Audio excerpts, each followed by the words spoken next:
Hello students, hello friends, welcome back. So आज के इस वीडियो में हम लोग इस पेपर को टोटली कंप्लीट ही कर देते हैं, क्योंकि कई लोगों का डिमांड आ रहा था कि सर अब रहा नहीं जा रहा है, कंप्लीट पेपर ही सॉल्व कर दो। और कई लोगों का मेल भी आया है। तो मैं सोच रहा हूँ आज ये पेपर कंप्लीट कर देते हैं। बट उससे पहले आप लोग प्लीज़ सब्सक्राइब दी चैनल। और क्वेश्चन नंबर 21 तक या 21 तक हम कर चुके थे, आई थिंक। क्वेश्चन नंबर 21 तक कर दिया था, जिसका आंसर मैं सी बता रहा था। उसके बाद 22 देख रहे थे हम लोग। 22 क्या है, देखो। If standard deviation is given, and mean is given and mode is given, okay, then you need to find the Karl-Pearson's coefficients of skewness. So आपको पता है इस coefficient of skewness का फॉर्मूला क्या होता है? वो होता है mean minus mode divided by standard deviation. तो आप जब इसको करोगे, mean minus mode means 29.6 minus 27.52 divided by 6.5, तो वो आएगा आपका 3.2। आई थिंक 22 का आंसर है यहाँ पे डी। ठीक है, then let's move on to next question. Question number 23 है कि वेरियांस दिया है आपको और मीन दिया हुआ है, मीडियन है 99.61। So then Karl-Pearson's coefficient of skewness, इसमें भी सेम पूछा है, लेकिन पिछले क्वेश्चन से इसमें डिफरेंस क्या है कि इसमें यहाँ पे स्टैंडर्ड डेविएशन था और यहाँ पे वेरियांस है। तो और साथ ही साथ यहाँ पे मीन था पहले, सॉरी यहाँ मोड था और यहाँ मीडियन है। तो जब मीडियन के केस में द कोफिशिएंट ऑफ स्क्यूनेस क्या होता है, 3 multiply by mean minus median divided by standard deviation. ठीक है, तो स्टैंडर्ड डेविएशन का आप फॉर्मूला यहाँ से निकाल लोगे, under the square root of variance, वो 6.5 है। तो वो कुछ आ जाएगा आपका, जब इस टोटली इवेलुएट करोगे तो इसका कुछ 0.458 के करीब आंसर आ रहा है। लेकिन अब 0.458 के करीब इसमें कोई ऑप्शन में दिख नहीं रहा मुझे, तो ऑप्शन सी, ऑप्शन डी में से कोई सही हो सकता है। अगर इसको सी को एक्सटेंड करें 0.458, तो आई थिंक सी ऑप्शन होगा इसका। Then let's move on to next question. Question 24 है कि the variance of binomial distribution. Binomial distribution के लिए पीडीएफ क्या होता है, NCR P raised to the power R Q raised to power N-R, ये होता है। तो उसमें मीन जो निकलता है वो निकलता है NP और वेरियांस होता है NPQ। तो यहाँ पे वेरियांस आपका क्या होगा, NPQ, means option C is correct. Then question number 25 है, क्योंकि मैंने ये प्रॉब्लम सॉल्व कर रखे हैं, लेकिन आंसर्स भी मुझे पता है क्या क्या है। क्वेश्चन मुझे कंप्लीटली सॉल्व करना है, ये कंप्लीट पेपर सॉल्व करना है। दैट्स वाई मैं आप लोगों को सॉल्यूशन नहीं दिखा रहा हूँ, जस्ट ऑप्शन बता रहा हूँ, क्योंकि अब स्टूडेंट्स को सॉल्यूशन में कोई इंटरेस्ट नहीं दिख रहा मुझे। उनको केवल चाहिए कौन सा ऑप्शन सही है, कौन सा ऑप्शन गलत है, उनको की चाहिए। दे वॉन्ट की ओनली। सो मैं की ही दे रहा हूँ और साथ ही साथ थोड़ा बहुत एक्सप्लेन भी कर देता हूँ, ताकि आप लोगों का डाउट भी क्लियर है। कई स्टूडेंट्स ने इस तरह पूछा, सर इसमें तो ये ऑप्शन सही होना चाहिए। अभी मॉर्निंग के टाइम पे ही किसी एक स्टूडेंट ने पूछा था कि सर क्वेश्चन नंबर 1 में ही उनको डाउट हो गया था। तो ठीक है, उनको मैंने रिप्लाई कर दिया है। ठीक है, चलिए अब क्वेश्चन नंबर 25 देख लेते हैं। क्वेश्चन नंबर 25 क्या है, in rolling fair 2 fair dice the probability of getting equal number और number with a even product। तो इसमें आपका आंसर जो आएगा वो 27/36 ही आएगा, जिसमें 6 केसेस तो मेरे ख्याल से होंगे जो इक्वल के 21, 1 1 2 2 3 3 4 4 5 5 6 6, ये 6 केस हो गए 36 में से, प्लस 21 केसेस ऐसे हो जाएंगे जिनमें प्रोडक्ट इवन होगा। तो 2 4 6 के लिए आपके पास 5 5 होंगे, और जो ऑड नंबर है मतलब 3 और 5 के साथ जब प्रोडक्ट करोगे ताकि आपको इवन मिले, तो आई थिंक 3 3 होंगे, तो टोटल वो 21 बनेगा। तो आप देख लेना, आई थिंक 21 + 6 डिवाइडेड बाय 36 और 27 ऑप्शन हो जाएगा इसमें। सो मीन्स 25 का है, ऑप्शन सी सही है। नाउ क्वेश्चन नंबर 26 है, अ coin is toss 3 times, the probability of getting 2 heads will be. तो इसमें आपका आंसर होगा 1/2 बी। क्योंकि और कई लोगों का ये डाउट हो सकता है कि सर 3/8 आंसर क्यों नहीं हो सकता। क्योंकि 3/8 आंसर उस केस में होगा जब इसने बोला होता 2 times head and 1 time tail. अब इसने यहाँ पे बोला है केवल प्रोबेबिलिटी ऑफ गेटिंग 2 हेड, तो टोटल आप जानते हो केसेस किस तरीके के होते हैं, 8 केसेस बनेंगे, H H H H H T, और ऐसे 8 केसेस बनेंगे जिसमें 2 हेड के आने के 4 पॉसिबिलिटी होंगे, जिसमें H H H is also included. ठीक है, तो उस केस इसलिए आंसर इसका आएगा 1/2। ठीक है, then for standard normal variate mean is, आपको पता है स्टैंडर्ड नॉर्मल नॉर्मल वेरिएबल जो होता है वो क्या होता है, 1/√2 pi sigma square multiply by e⁻⁻ x minus mu divided by sigma whole square divide by 2। तो ये होता है, तो इसमें इसको अगर स्टैंडर्ड नॉर्मल वेरिएट बनाना है तो म्यू को 0 करना पड़ता है और सिग्मा स्क्वायर जो है सिग्मा को 1 करना पड़ता है। तो इसने यहाँ पर म्यू मीन की बात की है, तो म्यू को हमने क्या किया था इसमें 0, तो इसीलिए म्यू यहाँ पे 0 होगा स्टैंडर्ड नॉर्मल वेरिएट में। क्वेश्चन नंबर 28 देख लो, let x be Poisson random variable such that 2 multiply by probability of getting x equal to 0 is equal to probability of getting x equal to 2 the standard deviation. अब इस case में मुझे standard deviation निकालना है, तो इसमें आपको क्या करना पड़ेगा, आपको पॉइजन डिस्ट्रीब्यूशन का आपको पता है पीडीएफ क्या होता है,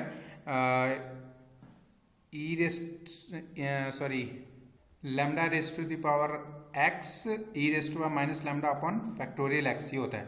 फिर x यहाँ पर उसने बोला 2 multiply by probability at x equal to 0, तो जब 2 multiply by probability x equal to 0 डालोगे तो ये हो जाएगा lambda raise to the power 0 e⁻ lambda upon factorial 0, और यहाँ पे हो जाएगा आपका lambda raise to the power 2 lambda raise to power 2 e⁻ lambda divided by factorial 2। तो इस लेफ्ट हैंड साइड में आपका हो जाएगा 2 मल्टीप्लाई बाय, ये कम्प्लीटली 1 बन जाएगा, तो 2 हो जाएगा यहाँ पे, और equal to this side it will be lambda square by 2। तो यहाँ से 2 क्रॉस 2 मल्टीप्लाइड 4 हो जाएगा, तो lambda square is equal to 4 आ जाएगा, means lambda is equal to आपका +-2 आ रहा है, तो +2 लेंगे तो लैम्डा इज इक्वल टू 2 आ गया। तो हमारा मीन और वेरियांस इसमें 2 है, क्योंकि मीन और वेरियांस पॉइजन डिस्ट्रीब्यूशन में क्या होता है 2। तो लेकिन उसने पूछा स्टैंडर्ड डेविएशन, तो स्टैंडर्ड डेविएशन होता है under the square root of variance.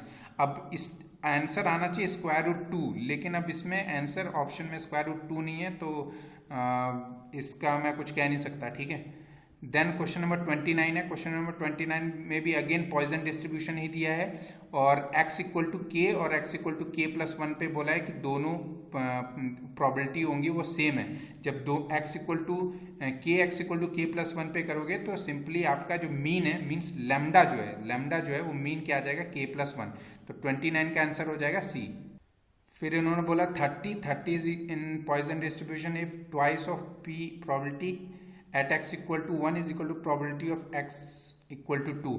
तो इसका भी आंसर आप सेम उसी तरीके से कर लीजिएगा। इसका आंसर आपका आ रहा था C आई थिंक 4।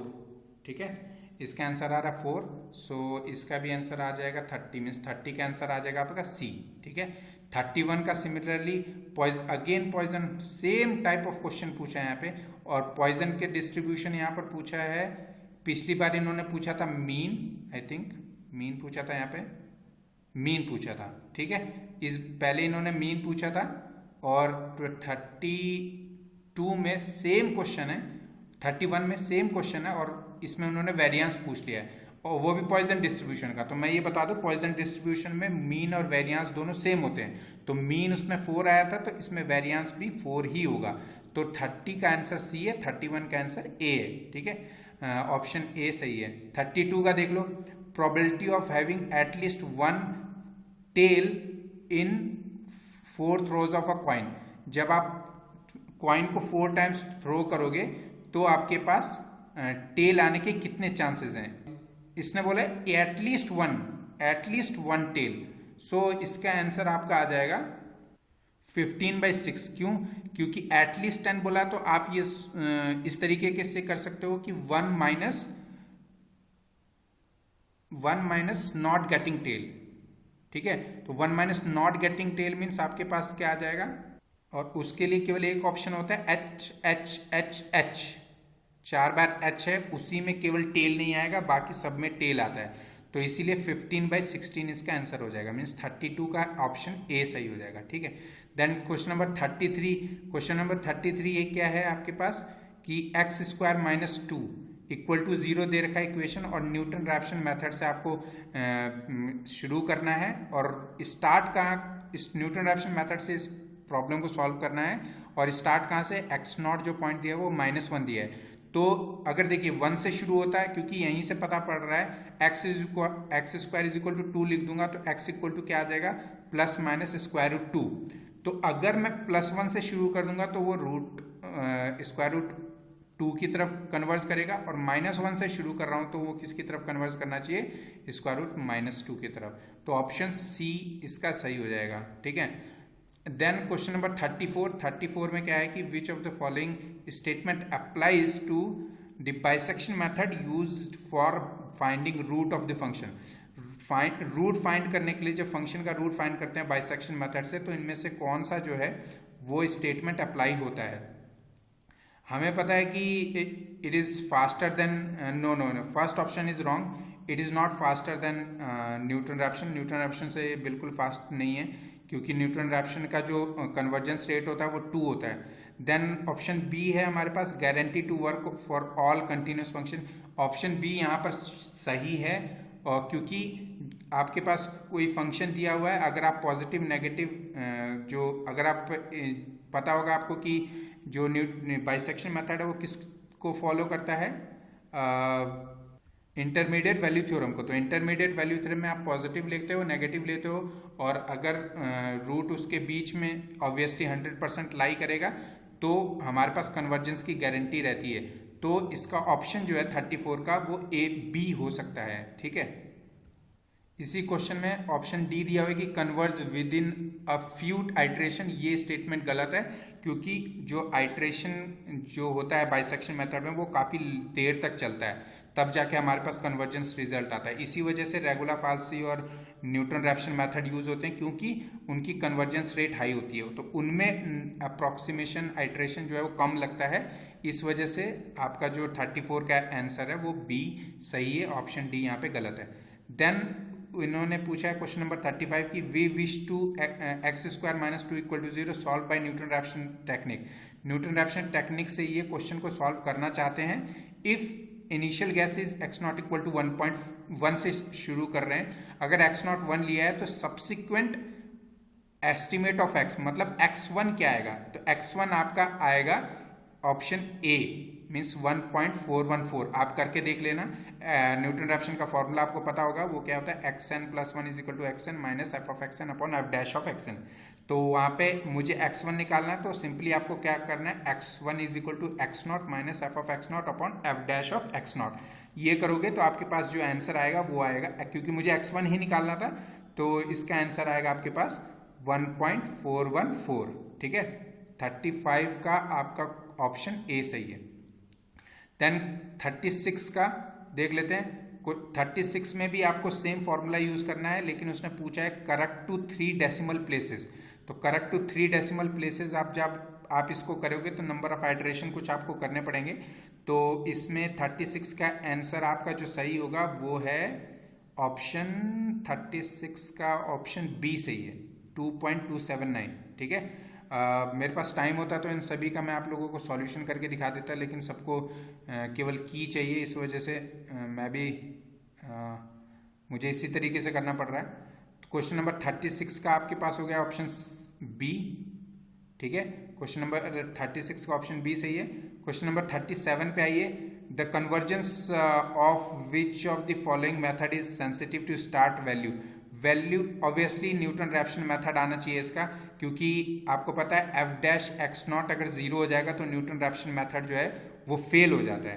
तो इसीलिए जो x0 की वैल्यू है वो बहुत ही मतलब अच्छे तरीके से चूज करनी पड़ती है, सेंसिटिव वे में चूज करना पड़ता है, ताकि आपका f'(x0) जो है वो 0 ना आ जाए। तो इसलिए 37 का ऑप्शन सी है मेरे हिसाब से। ठीक है, then the symbol use for shift operator. तो शिफ्ट ऑपरेटर क्या होता है, जो इसका 38 का आंसर क्या होगा, ऑब्वियसली डी आंसर होगा। क्यों, क्योंकि ई ऑफ एफ ऑफ एक्स क्या होता है, f of x plus H. तो एफ ऑफ एक्स को एक्स प्लस एच पोजिशन तक पहुंचा देता है, मतलब शिफ्ट कर देता है, इसीलिए इसको शिफ्ट ऑपरेटर कहते हैं। तो ई यहाँ पे शिफ्ट ऑपरेटर है, तो 38 का ऑप्शन डी सही हो गया। ठीक है, now let's move on to 39 the symbol use for the backward difference operator. तो बैकवर्ड डिफरेंस ऑपरेटर के लिए कौन सा यूज होगा, आपको पता है, दिस वन, नेबुला साइन। जो ये नेबुला सिंबल है, ये ऑप्शन बी जो है वो बैकवर्ड के लिए यूज होता है। और बैकवर्ड के लिए आपका क्या फॉर्मूला यूज होता है, आपको पता है कि F of x minus F of x minus H, मतलब नेबुला एफ ऑफ एक्स निकालूंगा तो वो क्या आएगा, F of x minus F of x minus H. तो एक्स से एक स्टेप पीछे हो गया, तो ये इसीलिए ये बैकवर्ड ऑपरेटर कहलाता है। ठीक है, तो 39 का ऑप्शन बी हो गया। 40 का क्या है, the average operator. Average operator इसमें क्या होगा, ए, ऑप्शन ए म्यू। ठीक है, देन आपके पास 41 क्वेश्चन है। क्वेश्चन है the value of y5 for the following data is.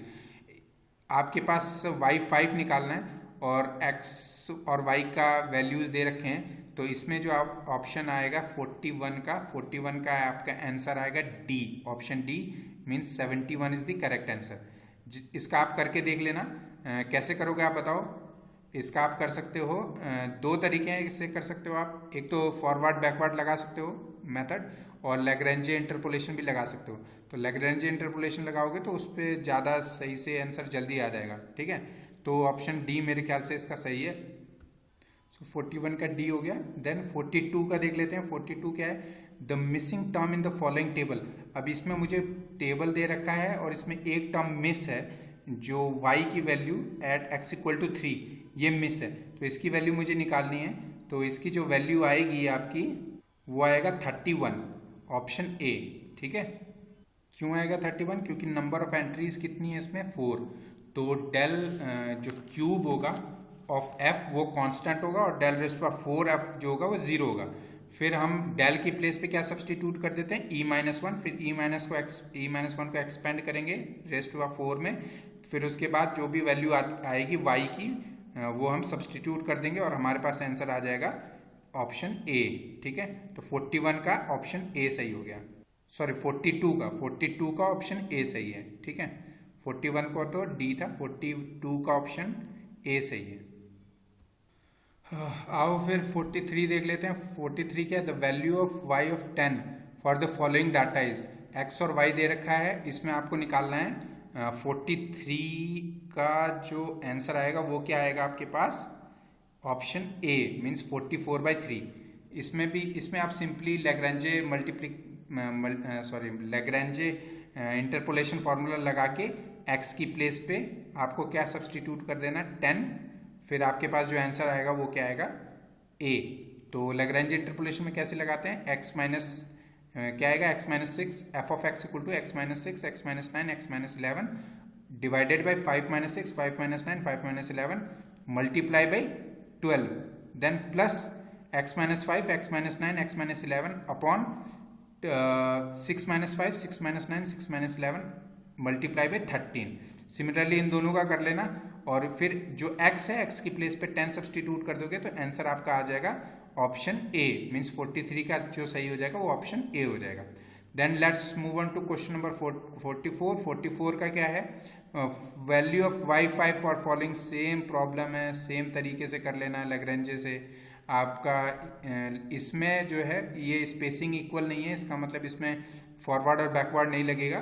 तो इसमें आप लैग्रेंजेस अप्लाई करके जो भी मैंने अभी बताया उसमें 5 सब्सटीट्यूट कर दोगे तो आपके पास 44 का आंसर आ जाएगा बी, मीन्स 38.143। देन 45 क्वेश्चन क्या है, the second divided difference with the argument. Second divided difference क्या आएगा, ये आर्ग्यूमेंट्स दे रखे हैं 1 2 3 4, और एंट्रीज क्या हो जाएंगी 1 स्क्वायर, 2 स्क्वायर, 3 स्क्वायर, 4 स्क्वायर। फिर आप एक टेबल बना लोगे, डिवाइडेड डिफरेंस में ये करते हैं ना, डिवाइडेड डिफरेंस में एक टेबल बना लेंगे 1 2 3 4, देन इसका स्क्वायर आ जाएगा 1 4 9 16।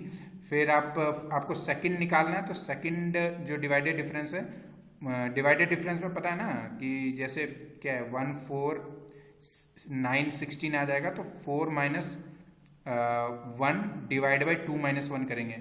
यहाँ पे 9 माइनस 4 डिवाइड बाई 2 - 1 करेंगे, फिर जो भी आंसर आएगा उसके बाद मान लो आपके पास आंसर आया 4 - 1 करोगे 3 आएगा, फिर उसके बाद यहाँ 9 था ना, 9 - 4 करोगे तो 5 आएगा। तो ये आपका फर्स्ट डिवाइडेड डिफरेंस हुआ। उसके बाद 5 माइनस क्या करोगे, 5 - 3, 5 - 3 करोगे, डिवाइडेड बाई आएगा आपका 3 - 1, तो 5 - 3 डिवाइडेड बाई 3 - 1 वो हो जाएगा 2/2, दैट इज 1। तो आंसर आपका आ जाएगा 45 का बी, ऑप्शन बी सही हो जाएगा। 46 का देख लो, the third divided difference of the argument same उसी तरीके से करना है और आपका 46 का आंसर आ जाएगा यहाँ पे ऑप्शन बी, इसका भी बी ही आएगा, मीन्स 1 आंसर आएगा। 46 का भी आंसर क्या आएगा, 1 मीन्स बी, क्योंकि इसमें थर्ड डिवाइडेड डिफरेंस बोला है, तो थर्ड डिवाइडेड डिफरेंस सबसे लास्ट वाला जो टर्म होगा वो होगा, क्योंकि नंबर ऑफ एंट्रीज इसमें 4 ही हैं, तो 4 हैं, तो नंबर ऑफ जो जो डिवाइडेड डिफरेंस है वो 3 तक ही जाएगा, थर्ड डिवाइडेड डिफरेंस तक ही जाएगा, जो लास्ट टर्म बचेगा वो 1 बचेगा, तो इसका आंसर आपका 1 है। ठीक है, सो 46 का यहाँ पे 1 हो गया। 47 क्या है, the value of del cube F2 for the following. 47 के आंसर पे मुझे थोड़ा सा डाउट है, क्योंकि इसका आंसर मेरे से शायद मेरे से कैलकुलेशन में हो सकता है मिस्टेक हो या कुछ भी, ऑप्शन मैच नहीं किया इसमें। तो 47 और एक और क्वेश्चन था 49, तो इन दोनों का मैं कुछ नहीं कह सकता, वो आप चेक कर लेना। 48 का देख लो, 40 मैं क्योंकि गारंटी के साथ कोई ऑप्शन नहीं कह रहा हूँ, जो मुझे श्योर है मैं केवल उसके बारे में बता रहा हूँ। देन 48 का क्या है, nth divided difference of the polynomial of degree n। तो nth divided difference of polynomial of degree n, तो ऑब्वियसली आपको पता है कि nth ऑर्डर का कोई, मान लो 3 ऑर्डर का कोई 3x3 है, ठीक है, सो उसका थर्ड डेरिवेटिव आप निकालोगे तो कांस्टेंट आता है, तो ऑब्वियसली सेम टर्म यहाँ पर भी यूज होगा, सेम कंडीशन। तो nth divided difference nth degree polynomial का कांस्टेंट होगा, और n+1 डिफरेंस क्या होगा, 0। ठीक है, उस n से बड़े जितने भी होंगे वो 0 होंगे, और nth डिवाइडेड डिफरेंस जो होगा वो कांस्टेंट होगा, तो इसका ऑप्शन बी सही है 48 का। 49 का देख लो, 49 मैंने आपको बता दिया, इसमें भी मुझे डाउट है, इस वजह से मैं इसके बारे में कुछ नहीं कह सकता हूँ, सॉरी फॉर दैट। और आई एम सॉरी आप लोगों को, अगर आप जिन लोगों के क्वेश्चंस गलत हो रहे हैं तो उसमें मेरा कोई रोल नहीं है, ठीक है, मैं जस्ट आंसर बता रहा हूँ। तो क्वेश्चन नंबर 50 है, क्वेश्चन नंबर 50 क्या है, the trapezoidal rule integrates exactly polynomial of order 1, तो इसका आंसर ऑप्शन ए आएगा। 51 है, the Simpson's 1/3 rule integration exactly polynomial of degree 3 आएगा, इसका ऑप्शन सी सही है। सो 50 का जो है ऑप्शन 1 ए सही है, और 51 का ऑप्शन सी सही है। ठीक है, नाउ क्वेश्चन नंबर 52 है कि the value of integral from 2 to 6 x³ dx by Simpson's rule. So इसका आंसर जो है एक्चुअली आ रहा है 320, तो मेरे ख्याल से इसका नन ऑफ दीज आंसर है, मीन्स डी ऑप्शन इसमें सही होगा, क्योंकि मेरे ख्याल से मैंने जब कैलकुलेशन किया तो इसका 320 आ रहा है। और अगर आपका 56, 80 और 60 में से कोई आंसर आ रहा है तो प्लीज़ मुझे कमेंट बॉक्स में रिप्लाई करके बताना, और कमेंट बॉक्स में प्लीज़ ये भी बताना कि कितने लोगों के कितने कितने क्वेश्चन सही हो रहे हैं, ठीक है, मैं जानना चाह रहा हूँ। देन क्वेश्चन नंबर 53 देख लो, क्वेश्चन नंबर 53 क्या है, the value of integral from 0 to 6 1/x1 + x² dx using Simpson's 1/3 rule से आपको करना है विद 6 इंटरवल। तो 6 इंटरवल तक करोगे तो आपके पास जो है वो 6 इंटरवल मतलब 0 से 6 को 6 पार्ट्स में डिवाइड करोगे, तो 0 1 1 2 2 3 3 4 4 5 5 6, तो ये 6 इंटरवल्स में हो जाएंगे। तो इसका जो सिम्पसन्स 1/3 का आपको फॉर्मूला पता है, h/3 multiply by f(x0) plus 4 times of f(x1) plus 2 times of f(x2) plus 4 times of f(x3) plus 2 times of f(x4) plus 4 times of f(x5) plus f(x6), ठीक है। और h क्या होता है, b - a/n, तो b - a/n मतलब 6 - 0/6, तो वो 1 ही हो जाएगा। तो इसमें जो आपका आंसर आएगा 53 का वो है ऑप्शन सी 1.3। 1.366 के करीब आंसर आ रहा है इसका, तो ऑप्शन सी इसमें सही रहेगा। सो 53 का आपका आ गया 1.3661 आ रहा है आंसर, तो ये देख लीजिएगा। देन क्वेश्चन नंबर 54 क्या है, the value of integral from 0 to 1 of 2x upon 1 plus x square dx using Simpson's rule if h is equal to 1/2 means h is equal to 1/2 लेंगे तो हमारे पास 2 इंटरवल आएंगे, एक 0 से 1/2 और 1/2 से 1।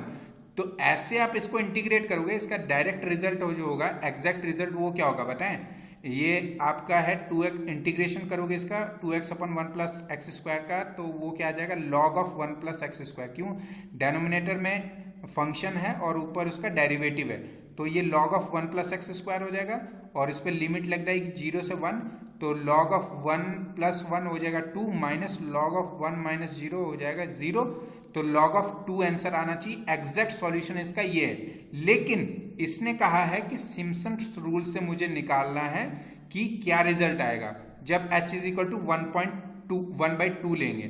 तो उस केस में सिम्पसन्स का फॉर्मूला मैंने आपको बताया था अभी जस्ट, तो उस केस में आपका जो आंसर आएगा वो आएगा 54 का 7/10 मीन्स ऑप्शन डी। तो 54 का 7/10 ऑप्शन डी सही है, ठीक है।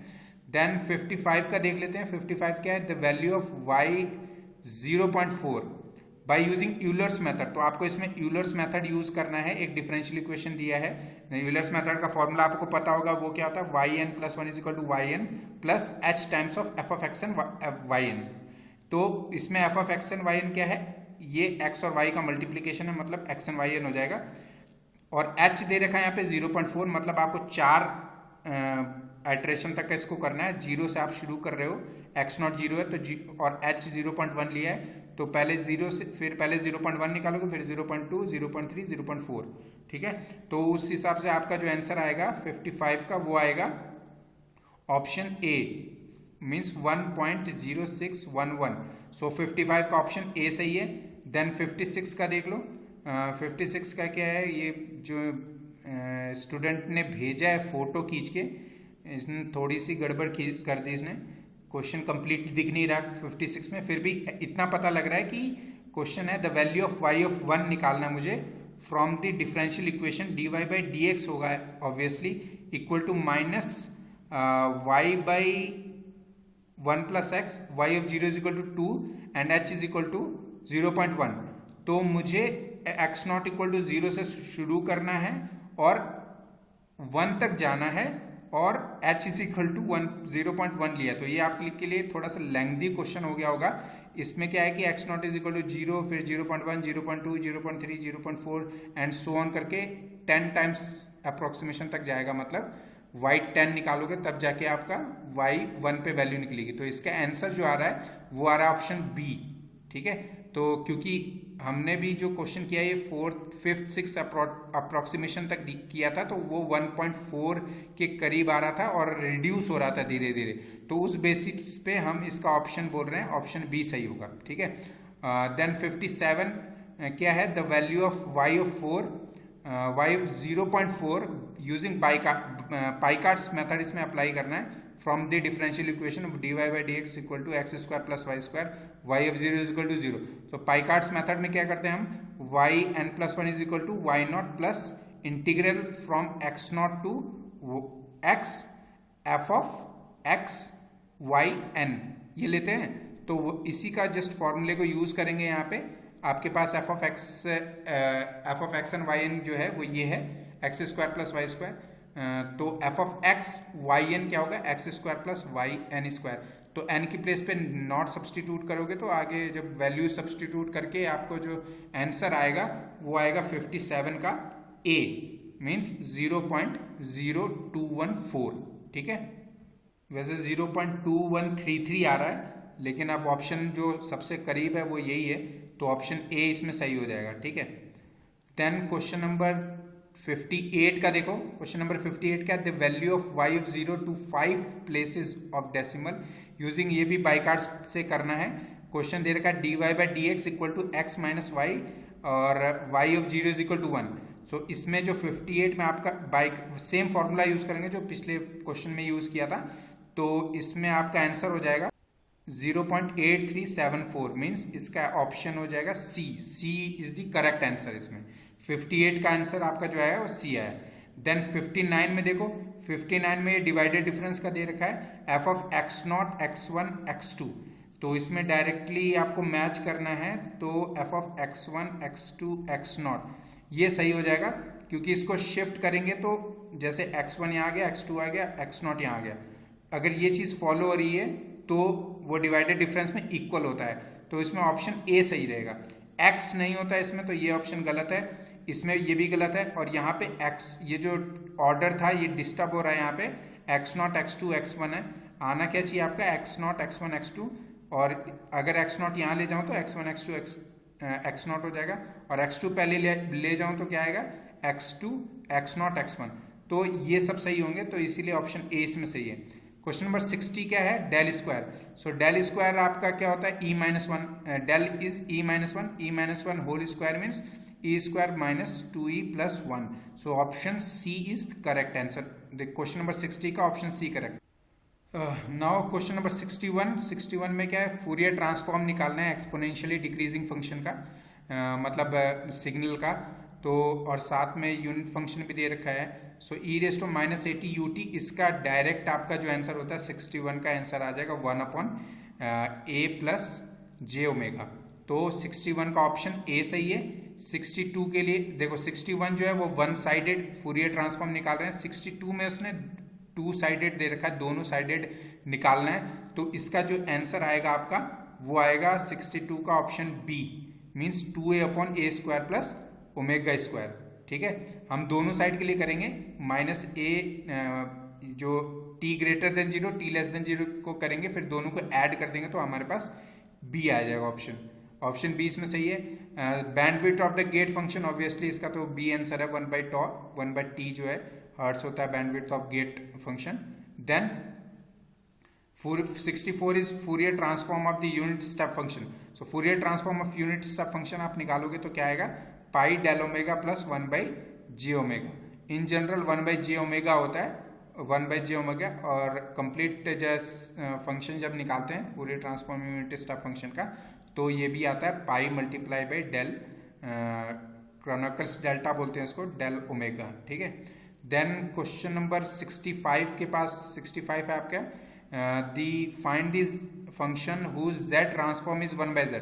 अब इसमें इस क्वेश्चन में 65 क्वेश्चन नंबर 65 का जो आंसर आना चाहिए वो आना चाहिए डेल n माइनस वन, और del n minus one option में है ही नहीं, तो इसका मैं कुछ नहीं कर सकता। तो आप देख लेना क्या इसका आंसर आएगा। मेरे ख्याल से आंसर इसका डेल n माइनस वन है, क्योंकि डेल n माइनस के का जब हम ट्रांसफॉर्मेशन निकालते हैं फूरियर z ट्रांसफॉर्मेशन, तो वो हमारे पास आता है 1/z raise to the power k।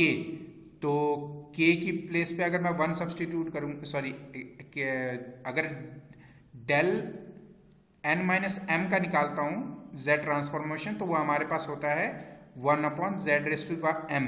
तो m की प्लेस पे अगर मैं 1 सब्सटीट्यूट करूंगा तो जो z ट्रांसफॉर्मेशन होगा डेल माइनस वन का वो होगा 1/z। ठीक है, तो यहाँ पे वो नहीं है, तो इसमें मैं कुछ नहीं कह सकता हूँ, क्वेश्चन में ऑप्शन दिया नहीं हुआ है। ठीक है, then move on to question number 66। Question number 66 है कि find the function whose z transformation form is e raise to power 1/z। तो e raise to power 1/z किसका z ट्रांसफॉर्मेशन है, तो आपको पता है ये 1/n का होता है, तो इसमें ऑप्शन सी सही हो जाएगा। जब आपने z ट्रांसफॉर्म निकालोगे 1/n का, तो e raise to power 1/z आता है। ठीक है, तो इसमें फैक्टोरियल, सो ऑप्शन सी सही हो जाएगा। देन 67 देख लीजिए, 67 क्या है, find the inverse z transform of log of z upon z plus one. तो log of z upon z plus one का मुझे इनवर्स ट्रांसफॉर्मेशन निकालना है, मीन्स मुझे यही सेम क्वेश्चन, पिछले वाले भी यही सेम क्वेश्चन थे, क्वेश्चन पूछने का तरीका उसने अलग कर दिया है। इसमें उसने पूछा है कि find the function whose z transformation is this, इसमें पूछा है find the z inverse transform of this. तो दोनों एक ही बात है, तो log of z upon z plus one का जब हम इनवर्स ट्रांसफॉर्म निकालेंगे तो वो हमारे पास आता है -1 upon raise to the power -1 raise to power n upon n। तो 67 का जो ऑप्शन आएगा वो ए सही हो जाएगा।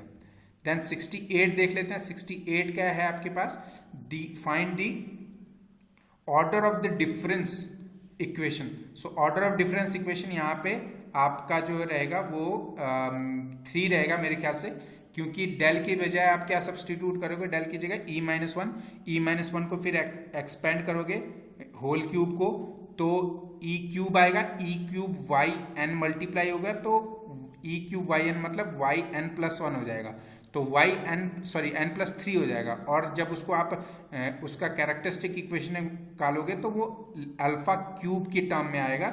इसका मतलब जो डिफरेंस का ऑर्डर बनेगा, इसका डिफरेंस इक्वेशन का ऑर्डर वो 3 बनेगा। तो 68 का ऑप्शन ए सही हो जाएगा। देन 69 में find the order of the difference equation y n plus 3 minus 3 y n plus 1 minus y n minus 2 equal to 4। तो ओके, वाई एन माइनस 2 दिया यहाँ पे, इसका मतलब इसका यहाँ पे हम ये आ जाएगा अल्फा क्यूब, ये आ जाएगा अल्फा, ये आ जाएगा 1 अपॉन अल्फा स्क्वायर। सो ये अल्फा स्क्वायर से मल्टीप्लाई करेंगे तो alpha cube dot alpha square means ये बच जाएगा अल्फा रेज़ टू 5। सो इसका ऑर्डर जो होगा वो 5 होगा, मीन्स 69 का जो ऑप्शन सी है वो सही होना चाहिए। देन क्वेश्चन नंबर 70 जो है, सॉरी क्वेश्चन नंबर 70 मुझे दिख ही नहीं रहा, क्योंकि जिस स्टूडेंट ने ये क्वेश्चन भेजा है पेपर, उन्होंने इसी तरीके से भेजा था, तो इनके लिए मैं सॉरी बोलता हूँ। क्वेश्चन नंबर 70 का जो आंसर है, अगर किसी के पास ये क्वेश्चन पेपर है तो कंप्लीट क्वेश्चन पेपर मुझे भेज दो। अगर किसी को कंप्लीट सॉल्यूशन चाहिए इस पेपर का तो वो भी मेरे पास अवेलेबल है, एक्सेप्ट दिस क्वेश्चन नंबर 70, और बीच में 2 और क्वेश्चन थे जिन पे मुझे डाउट था, और बाकी सारे क्वेश्चंस मैंने इसके सॉल्व किए हैं। क्वेश्चन नंबर 22 से पहले जो है पिछले 2 वीडियोस मैंने बना रखे हैं, उसमें सारा उसका सॉल्यूशन है, और साथ ही साथ उसके सॉल्यूशन प्रोसेस भी दिया है आंसर के साथ साथ, क्योंकि आप लोगों का डिमांड था कि सर की चाहिए, हमें की चाहिए, हम इतना पेशेंस नहीं रख सकते हैं। एक स्टूडेंट ने तो ऐसा लिखा था, तो इस वजह से मुझे भी ऐसा लगा कि अब आप लोगों ने एग्ज़ाम दे दिया है तो क्या करोगे आप लोग सॉल्यूशन का, अब तो आपको की ही चाहिए।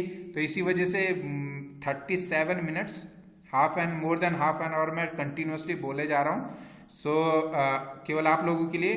सो एक चीज़ मैं बोलूँगा, just please subscribe the channel, like the video. Thank you so much, see you in the next video, और please subscribe the channel, please press the bell icon. बाकी चीज़ें तो आपने सुनी होगी अदर यूट्यूब चैनल पे, आगे क्या करना आप लोगों को।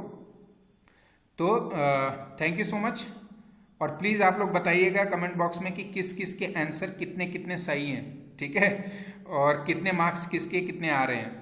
सो thank you so much, see you in the next video.